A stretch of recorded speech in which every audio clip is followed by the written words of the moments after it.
अस्सलामुअलैकुम बच्चों, उम्मीद करता हूँ कि आप सब लोग खैर खैरियत से होंगे।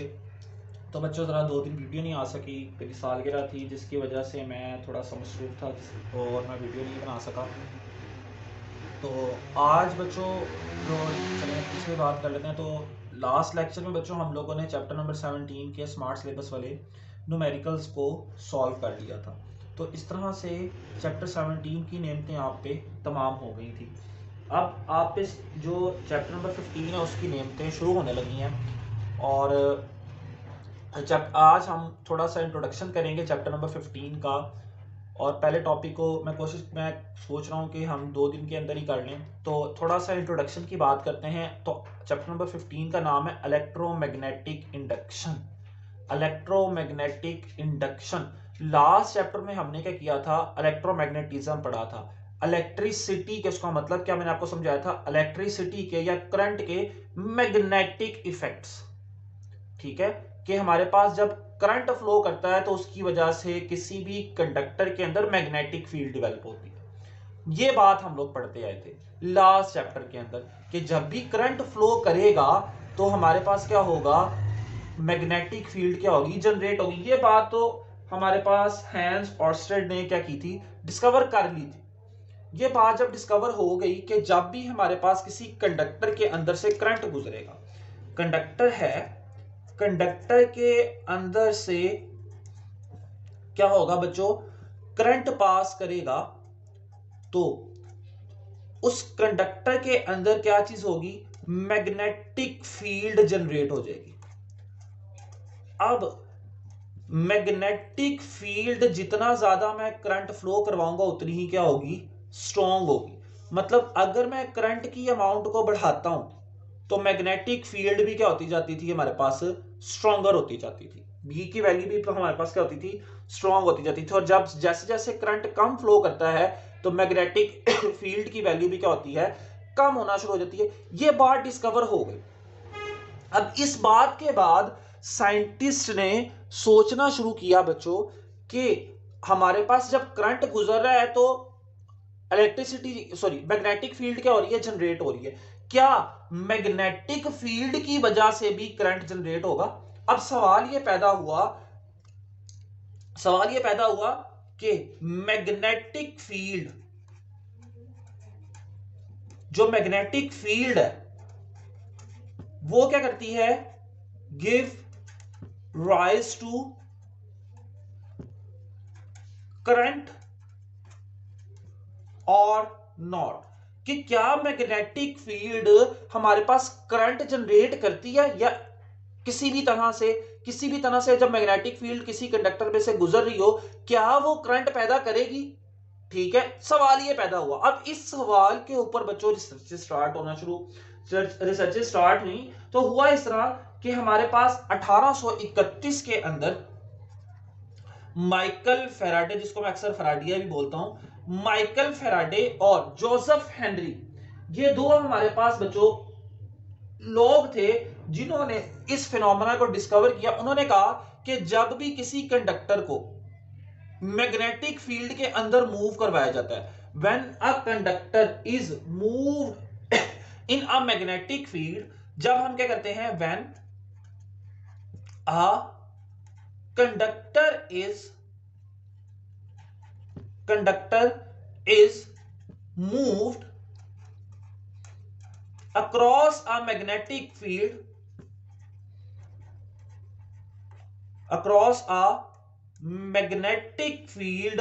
तो हमारे पास क्या हुआ, करंट पैदा हुआ कंडक्टर के अंदर। ये बड़ी जौन सी थी ना, एक अनोखी बात थी कि जब हम कंडक्टर को मूव कर रहे हैं तो तब हमारे पास उसके अंदर क्या हो रहा है, करंट जनरेट हो रहा है।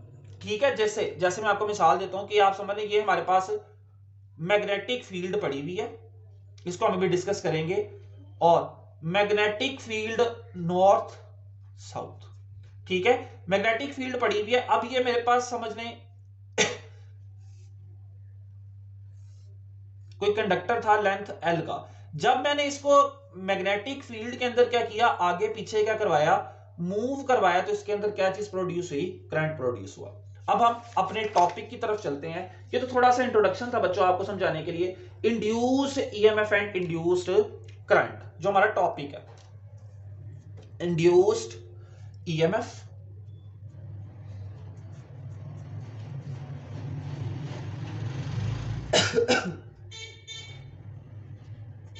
EMF and induced current।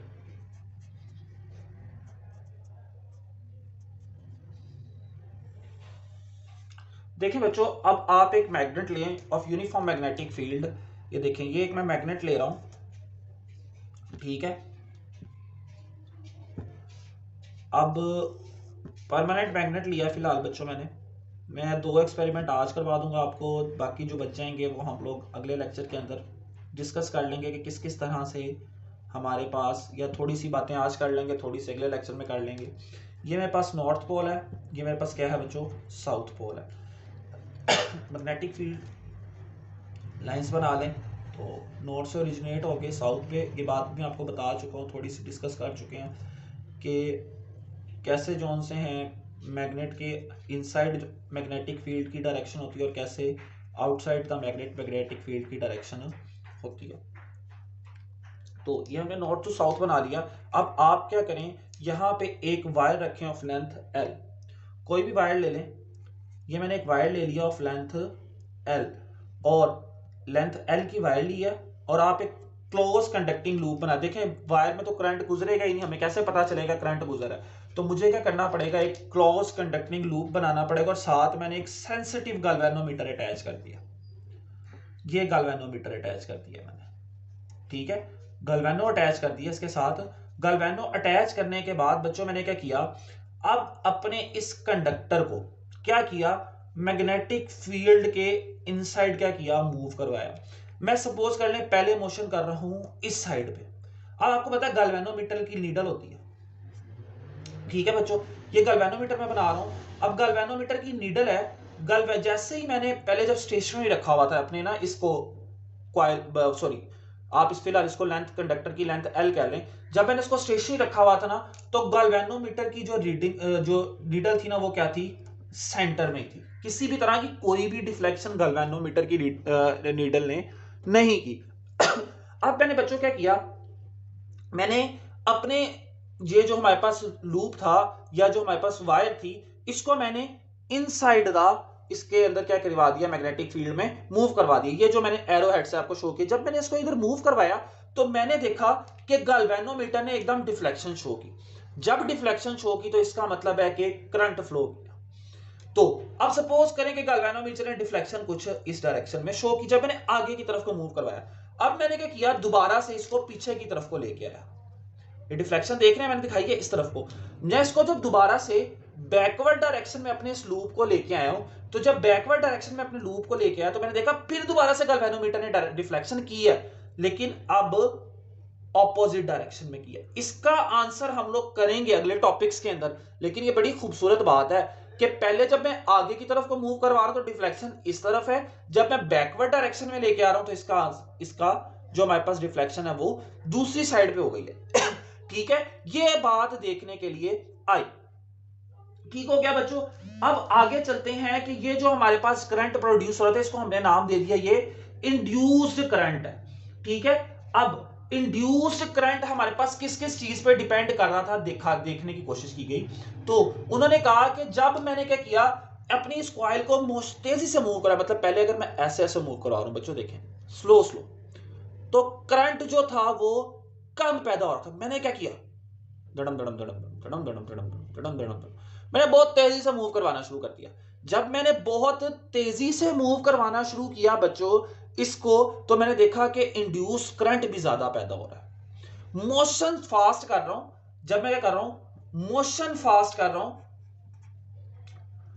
Motion को क्या कर रहा हूं, फास्ट कर रहा हूं, तो मेरे पास जो इंड्यूस्ड करंट है, ठीक है, जो करंट पैदा हो रहा है, इंड्यूस्ड करंट है,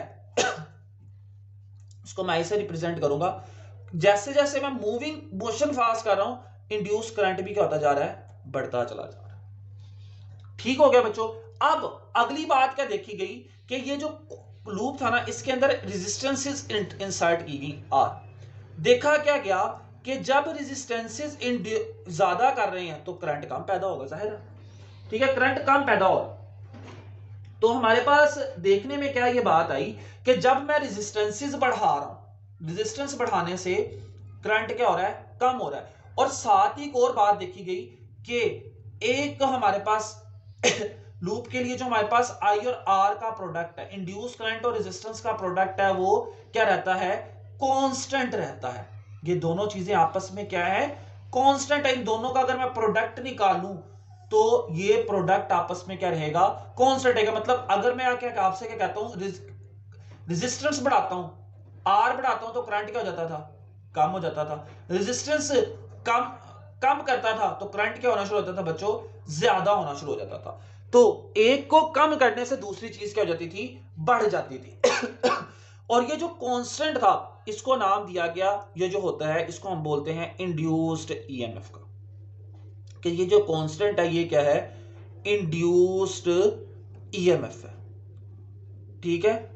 और इंड्यूस्ड ईएमएफ, ठीक है, कि ये जो हमारे पास आई और आर का प्रोडक्ट था ये क्या रहा, कांस्टेंट रहा। और इस प्रोडक्ट को हमने नाम दे दिया इंड्यूस्ड ईएमएफ का।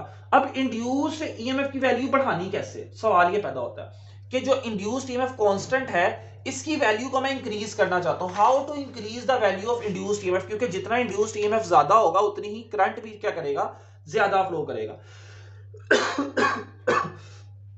तो इसको बढ़ाने के बच्चों तीन तरीकेकार थे कि आप क्या करो, मैग्नेटिक फील्ड स्ट्रॉन्गर यूज करो, यूजिंग स्ट्रॉन्गर मैग्नेटिक फील्ड,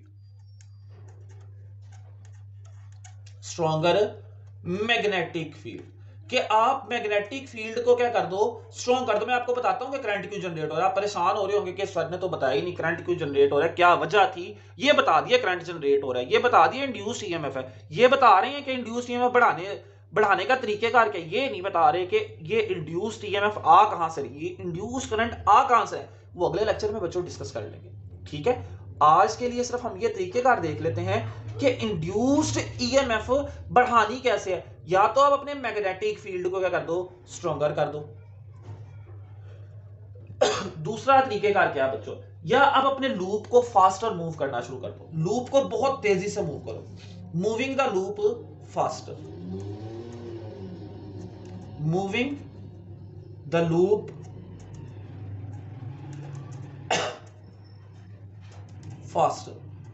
आप क्या करो, अपने लूप को तेजी से मूव करना शुरू कर दो, जो मैंने आपको बताया था, बहुत ज्यादा तेजी से मूव कर लो, या मैग्नेटिक फील्ड अपनी बहुत ज्यादा स्ट्रॉन्ग कर दो। और तीसरा तरीकेकार क्या है कि आप एक कॉइल की जगह ज्यादा नंबर ऑफ कॉइल्स को ऐड करना है, ठीक है, नंबर ऑफ कॉइल्स इंक्रीज कर दे। कि आपने पहले एक लूप ऐड किया था तो नंबर ऑफ लूप्स आप क्या कर दो, बढ़ा दो, तो तब भी हमारे पास इंड्यूस्ड ईएमएफ बच्चों क्या हो जाएगी, ज्यादा हो जाएगी।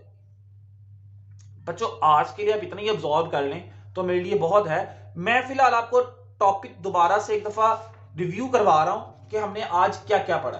तो बच्चों देखें, आज हमने चैप्टर नंबर 15 स्टार्ट कर, मैंने आपको यह बताया कि हम पिछले चैप्टर में यह बात करके आ चुके हैं कि जब भी करंट गुजरेगा तो हमारे पास करंट गुजरने के नतीजे में मैग्नेटिक फील्ड पैदा हो, ठीक है।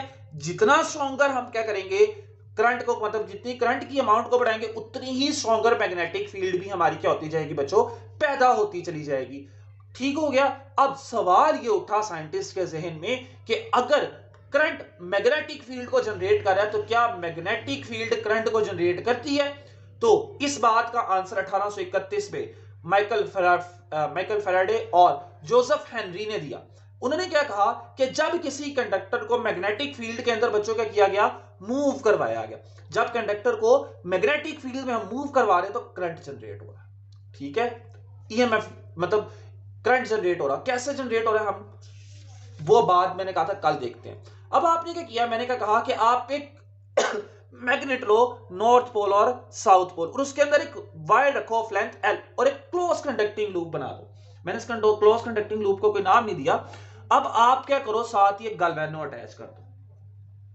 जब आप लोगों ने गैल्वेनो अटैच किया है बच्चों, गैल्वेनो अटैच करने के बाद पहले हमने क्या कहा, कॉइल को, ये जो हमारे पास कंडक्टिंग लूप बना है, इसको स्टेशनरी रखो। जब स्टेशनरी रखा गया तो मैंने क्या बात की थी कि गैल्वेनो ने किसी भी तरह की कोई भी डिफ्लेक्शन नहीं की, जो ब्लू एरो से मैंने आपको दिखाया। ठीक है, अब मैंने क्या किया, अपने इसी जो लूप है इसको फॉरवर्ड डायरेक्शन में आगे की तरफ को क्या करवाया, मूव करवाया, जिसको मैंने इस एरो हेड से दिखाया हुआ है। मूव करवाने के नतीजे में देखा कि एकदम गैल्वेनोमीटर में डिफ्लेक्शन हुई, और मैंने उस डिफ्लेक्शन को क्या कहा कि वो डिफ्लेक्शन कुछ इस डायरेक्शन में थी। अब ये तो फॉरवर्ड मोशन का केस था। अब मैंने क्या किया, अगले केस के अंदर अपने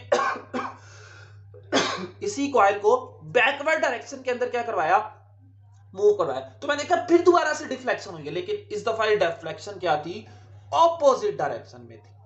ठीक है, मैंने कहा था इस बात का हम आंसर करेंगे। मैं टॉपिक का नाम बता देता हूं आपको, लेंसेज लॉ के अंदर हमने इस बात का आंसर करना है कि क्यों एक केस में डिफ्लेक्शन एक तरफ आ रही है, दूसरे केस में डिफ्लेक्शन दूसरी तरफ आ रही है। तो हमने देखा कि जैसे जैसे मैं मूव करवा रहा हूं तो मेरे पास क्या हो रहा है, मूव करवा रहा हूं। ठीक है, मूव जब तक करवाता रहूंगा तब तक गैल्वेनोमीटर डिफ्लेक्शन देता रहेगा, जैसे ही मूव करवाना बंद करूंगा डिफ्लेक्शन खत्म हो जाती है। ठीक है बच्चों, क्यों करते हैं,